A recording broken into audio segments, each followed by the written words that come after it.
about yesterday's big election. We're going to parse the results and what they mean, and especially what they mean for key Sierra Club priorities, again, like protection of our lands, airs, and waters, and a stable climate.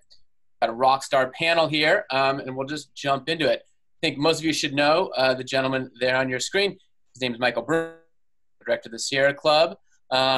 Also here with us is Ariel Hayes. She's director of the Sierra Club's political program.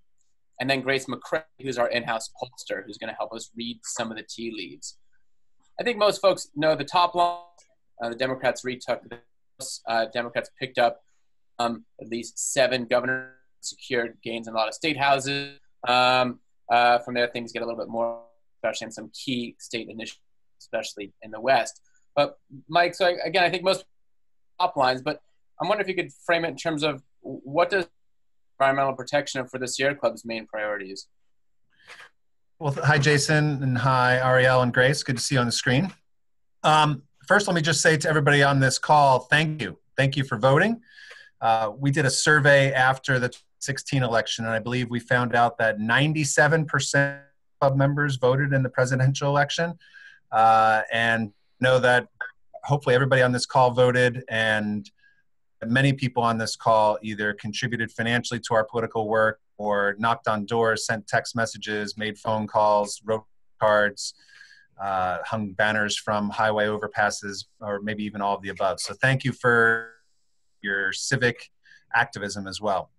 I think in my mind, the biggest question that people have been asking over the last few years is resistance vote.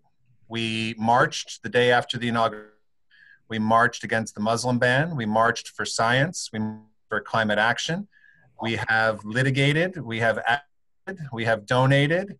We have done everything that we can to stop this administration and its allies in Congress from rolling back environmental protections. But the big question has been, will the resistance be politicized? Will people show up and vote? And the answer that we saw yesterday was a resounding yes. We know that turnout is dramatically above what it was in the last many midterms. We saw young people vote in numbers at the time. And I think in the key single stat that probably is the most important for what really was a national referendum on the policies of this president, we saw in the House of Representatives a 7% edge of Democrats over Republicans. And that's pretty dramatic when you think of projecting that onto races in 20 and feel some reason for encouragement and optimism. Really quick, I'll just give the good and bad and the ugly from my perspective. Of course, the fact that the Democrats took the House of Representatives is long overdue. It is desperately needed to have a change in this administration, and for the House to now to look into the ways in which the executive branch is using its authority is critical. In addition to that, at the state level, I believe will prove to be profound. There are, in the governor's houses, we have aggressive and enthusiastic champions for 100% clean energy in Colorado, of course, in California, in Illinois, in Michigan, in Nevada. And at the state legislative level, there are more than 1,000 candidates who have strong policies on clean energy, many of them advocating 100% clean energy. So at that level, at the state level, which is where most of the progress on environmental issues over the last 20 years, now have a slate of candidates who have the strongest policies on climate, on clean energy and the environment. Then so that's the gap. There are some defeats there, difficult. When we think about getting legislation passed through Congress, we took a hit. Will be significant. Find a way to win back more Senate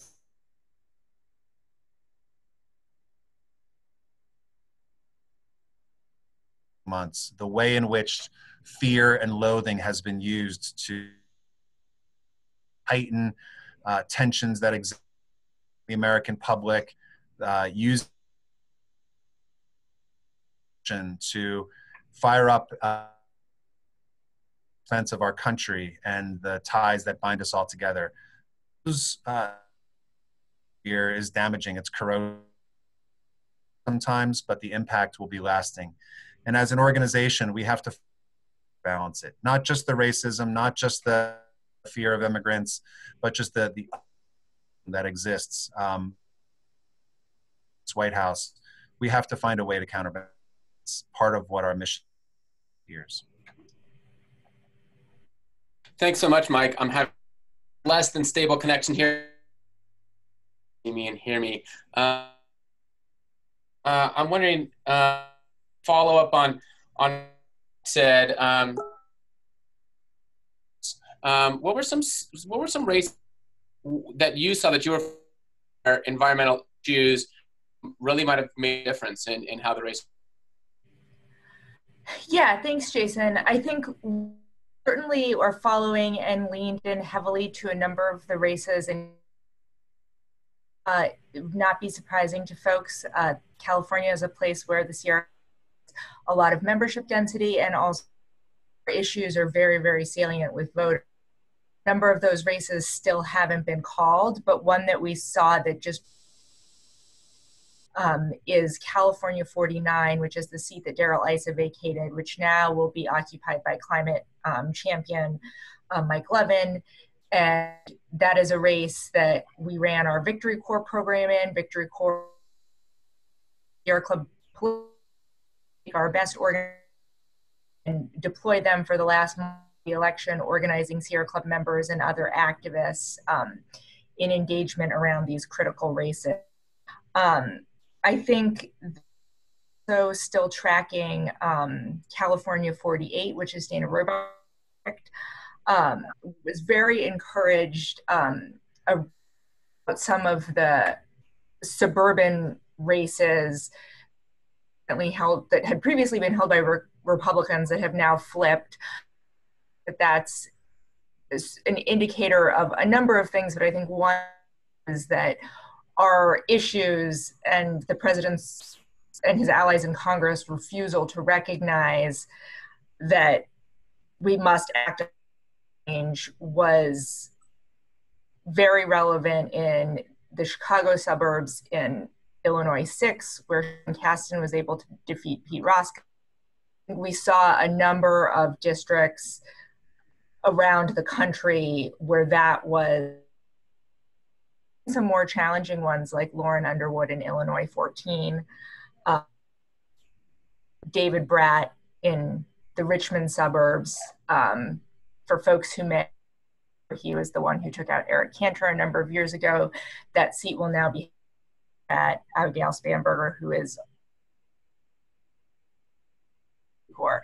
So I think a lot of very clear environmental victories. Clean energy elected across the country. On Sierra Club priorities at the federal level, which was one of the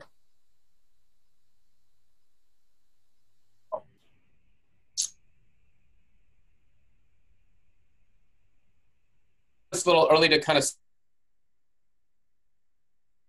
preliminarily, I wonder if you could talk a little bit more about this suburban phenomenon and again, and what you've seen, the women vote, perhaps also the initially groups like, you know, a lot of money to mobilize, and I'm wondering how that all shook out.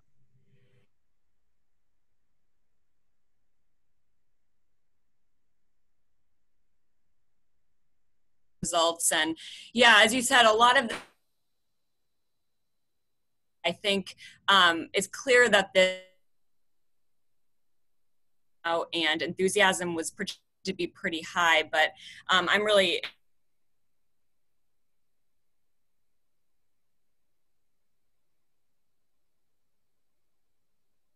country generally the Democrats did seem to have an edge last. And I think a lot of that came down to the fact that this election was seen sort of a referendum on Trump. So many that Trump did impact how they voted. So apparently 2 in 3 votes said that Trump affected how they ultimately voted yesterday. 39% of preliminary exit results said that they cast their ballot to show opposition to Trump, while 26% just said that they voted to show him support. And there's definitely a big divide that we're seeing. Support for Trump and suburban parts of the country, particularly suburban or swing parts of the country that really went towards Democrats. We're also seeing a few different trends in exit polling among different audiences that I think are very key. I think the women factor yesterday, women really delivered both in terms of candidates, but terms of voters. So we're going to see an unprecedented number of women enter January. So over 80 of them being Democrats are more diverse as well. There's a lot of historic for exit results. Women voters accounted for 53% of votes this year. Numerically, that's a record high for midterms, although I believe it's just an increase of 1 percentage point from 2010. They did tend to vote for Democratic House candidates by 60 to 39, and 78% of in exit polls said that it was important to elect more women to office. Also, as you mentioned, youth vote, everybody is paying attention to that. I was really excited to see some of the early indications from early ballots. So this impressive wave of U.S. voters casting their ballots ahead of Election Day. So 36 million votes were cast, and that's much higher than usual for early turnout for a midterm. 27 million people voted early in 2014. And the youth vote was something that I was paying attention to, and it was up. Early voting by young voters was up 188% from 2014. Early indications from yesterday show that voters 18 to 29-year-old accounted for % of voters nationally, which is a slight increase from 2014. So we'll see as that pans out. Democrats had a solid edge among younger voters. Also, voters of color seem to be very key to many Democratic wins last night. So preliminary analysis, voters of color comprised about 29% of votes nationally. And the prior high was 25% in 2014. And back in this year, actually, sorry, is 12% of voters were Black Americans and 12% Latinx voters. And as we know from prior polling, and we've discussed on prior Sierra forums, some of these audiences are really key when environmental issues and are very supportive of some of the initiatives that we're pushing right now. Well, Grace, thank you so much for staying on top of all those details. And hey, Mike, I also want to remind everybody who's joining us today, hopefully we've got some questions. If you have a question, just go at the bottom of your screen, go to that little Q&A icon. You can drop a question in there, and hopefully Mike or Ariel will have a moment to answer it. You know, Mike, you started talking about how this fits in the law of idea of this resistance, the resistance to Trump. I wonder if you can also talk about what the Sierra Club did or is doing around broader issues in terms of a healthy civic space. And I'm really thinking here about what we saw in Georgia, obviously, with a margin of difference looking like it could be actually the number of votes that were purged.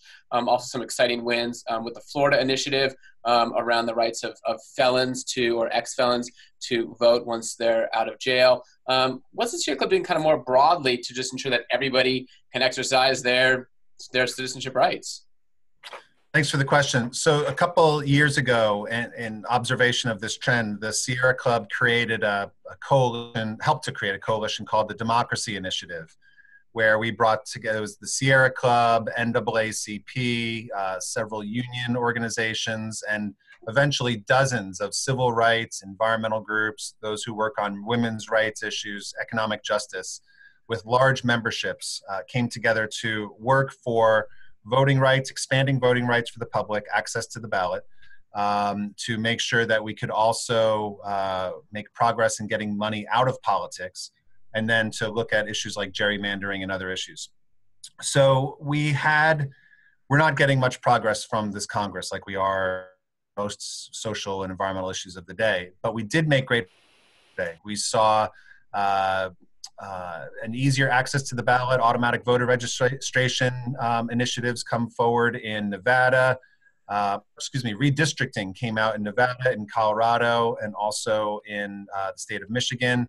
We made some progress on voter registration in Maryland, campaign finance reform there as well. Missouri, we made some good progress on strong redistricting, independent redistricting there. And in Colorado and in Florida, we also saw 1.4 million Americans regain the right to vote after serving their time. So I would say that that is one of the bright news that we saw yesterday, where we won almost a fight across the country. All the state and local ballots were victorious, in many cases with huge margins. All of them, along with a big coalition. The other thing that we did is we have a program. We have more than 50 lawyers inside the organization who litigate against big polluters across the country and working to protect wildlife and public land. Many of these lawyers off in the last week or couple weeks and on election day in this campaign to go out to voting, work to protect the vote and to make sure that people's mental constitutional right was being protected.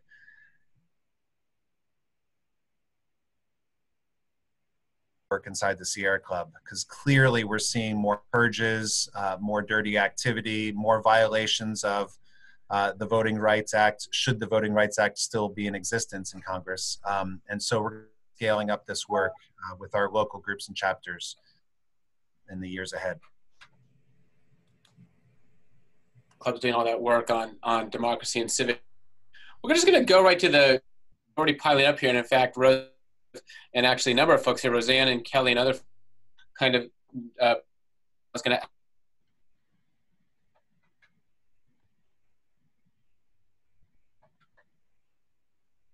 and energy initiatives in the West. Price initiative was standard in an oil and gas measure in Colorado. Talk about what do you think happened, why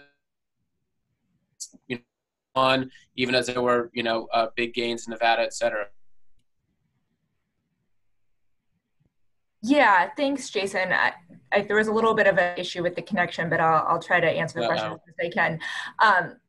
So I think that in many ways, we knew we would see a mixed night across the board, but I think that you can't sort of overstate how significant our victories in places like Colorado are, because not only did we elect a governor who is pledged to be a Sierra Club champion and is for 100% clean energy, but we also managed to flip the state Senate, giving Colorado ACTA. And flipping the state Senate has sort of been one of these things that every cycle is a stated goal of many political organizations, and every cycle has fallen short. And yesterday, we won all 5 of that we only needed to win 4 of. So the dynamics in a state like Colorado are completely different, will be completely different in January than they are now, and that will allow us to make some key progress. In Nevada, we now have a Democratic governor who will be very good on both lands and climate issues, who was decisively elected last night. And Nevada also passed an RPS standard. So I think that, despite some victories like Washington State with 1631 that we would have liked to have seen gone the other way, we really have an incredible amount on climate to be excited about. And obviously, more work to do. And I think that work is going to be key in the states and in the places where we've invested to make and drive this progress. I want to bundle a couple, and hopefully you can hear me, folks. Again, apologize for the connection. I'm going to bundle a couple questions here from Melissa and then from Lauren, asking about what can the House do now, especially in terms of oversight. And there's questions about both the rolling back of the monuments and what oversight there might be there from the House Natural Resources Committee, and also what oversight and accountability there might be now of the Andrew Wheeler EPA. Again, I've got the House. So Mike or Ariel on that to respond to these folks' questions? I can take a swing at that. So we have to remember, of course, that there has not been any oversight in Congress over the last couple of years of this administration. So everything that you've been reading about with Scott Pruitt or Ryan Zink, or for that matter, Tom Price or any of the other cabinet officials, in spite of Congress, not because of it. And groups like the Sierra Club have had to do FOIA requests to deepen relationships with the Washington Post, LA Times, to make sure that all of these things were being unearthed. Now that the Democrats have the House of Representatives, they have to subpoena records, not just FOIA information, get specific information from all of the federal agencies. They have the power to hold hearings, public hearing information that they're getting, and they have the power, of course, to fund the government as well. And so will be much stronger accountability from this administration on the EPA, where it is spending its money, the enforcement cuts, to muzzle scientists, the attempt to intimidate career employees. Same thing is true with the Department of Interior and Department of Energy, the attempts there to cater to polluters, to marginalize scientists and other independent voices.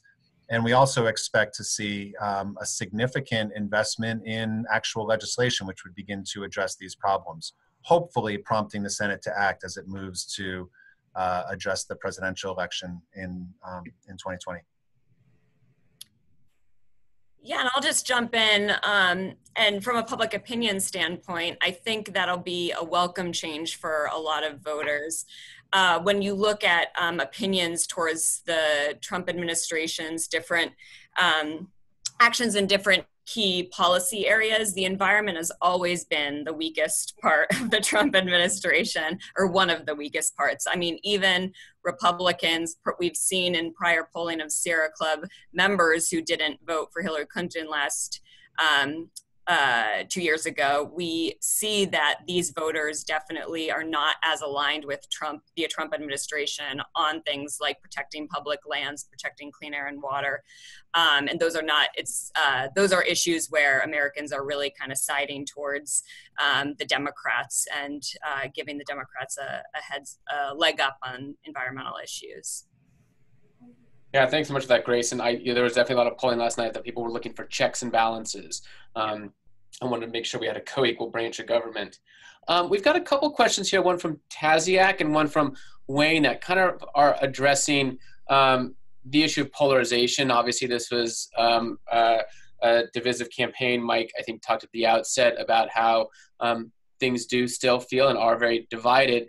And I guess, what this means, we do have the question here from Wayne is, should we stop sort of identifying as Democrat or Republican and instead promote the idea of climate voters? And I guess the question to you guys is, what can the Sierra Club and other groups do to continue to try to, I guess, attract perhaps some moderate Republican support to move some initiatives forward? Well, it's funny that he should use the term climate voter, because that's what we've used when we've talked about our voter guide cycle after cycle, and that's exactly who we want our members to be and who we're trying to develop voters out there to be climate voters, regardless of what their sort of partisan affiliation is. I think what we've seen, and Grace can probably speak to this in more detail, over recent years is that there has been increased partisanization, and I think that has led to that type of party line voting that is not, always reflective of how people feel about climate issues. I think it's not always reflected in their vote. And, one of the things that we've leaned into, I think, this election cycle in a number of key House and governor's races is to really highlight those issues with voters that we think we move. And in a lot of cases, as Grace stated earlier, they've been suburban women voters who we know are more inclined to be to move their candidate preference on our issue because they value clean water, they value having access to public lands and public parks. And we saw some of that in Michigan in the governor's race where we were successful in Gretchen Whitmer, a real champion on our issues, and those were a big program in state and in winning that governor's race. We only have a couple of minutes, and I want to make sure we have a little bit of time to backwards about what happened yesterday, but look forward, or Grace or Ariel, hear also kind of what this means 2020, next election, just a scan years away, and also, given the people have got limited time, money, and effort, where they should put that time, money, and effort in the next couple. Well, first, 127 days to the presidential election, and I hope on this call ever says that sentence again. You have an opportunity to go live your, maybe not fret about election much, go for a hike, get out in nature, spend time with your family and the ones that you love, and enjoy your lives a little bit, and not focus on elections, at least until tomorrow anyway. From our perspective, there are a lot of ways in which we make change. Sierra Club. It's one of the reasons why I love working here. We can do that in the courts. We can do it in the marketplace by influencing the way in which companies are engaging on environmental solutions. We can do it through local action, through city councils and state governments, and we can also do it through Congress. It's been more difficult of late. A big part of what the Sierra Club needs to do and what we will do with the help of all of our members is to continue to focus on positive and inclusive solutions and how those solutions impact the lives of Americans. Biggest part of the Sierra Club that few people know about, outside, work to get people outside to enjoy nature, experience nature, and then use their love of the environment to advocate for the protection. And that will probably do more of it. The next biggest part is the work sector to move off of coal and gas to clean energy jobs and save money in the process. The better job that we all can do of articulating the benefits of our solutions, I think that's the way we can build more bipartisan support for action on things like climate change. Maybe it's the way in which we rediscover our common values across the country, regardless of party. Thank you for that, Mike. That was great. Any last thoughts from Grace or Ariel? Again, about 2020 or coming up?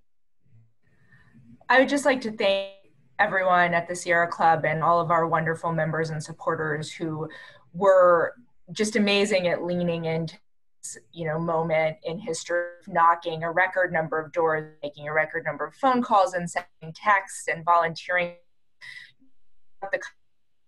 Spent my last weekends knocking doors, Sierra Club candidates, some of our wonderful volunteers in the country. It just really made all of the happened last night even more. So huge kudos to our volunteers. They really, really make the organization, I think, a big part of what it is. And as Mike said, you get it off and then we'll think about 2020, which is coming. Yeah. Grace, any final words from you? Yeah, I think I can't say it better than Ariel, but I would say continue to stay engaged. I mean, the trends in voter enthusiasm and voter engagement have been really impressive thus far, and we'll see analysis continue. And I would say that focusing on local issues can be incredibly powerful. As we talked about the Michigan governor race, exit polls have shown that clean water was really a top issue in that race, and so just staying aware and involved in local issues can have huge dramatic effects, even nationally. Well, I want to thank you guys for taking the time to do this. I want to thank all of our members and supporters who took the time to join this conversation. One last word to echo what you said, get out there and go for a hike with your family. Our next Sierra Forum is just next week. We're going to be talking Sierra Club's work for 125 years, enjoying nature with the forces behind our Sierra Club Outdoors program. We'll be talking about Nature RX and why everyone needs a dose of nature to stay sane and humane. Thank you again for all your work. We're online all the time: Facebook, Twitter, Instagram, and sierraclub.org. Go safe. Thanks so much. Thanks, everyone. So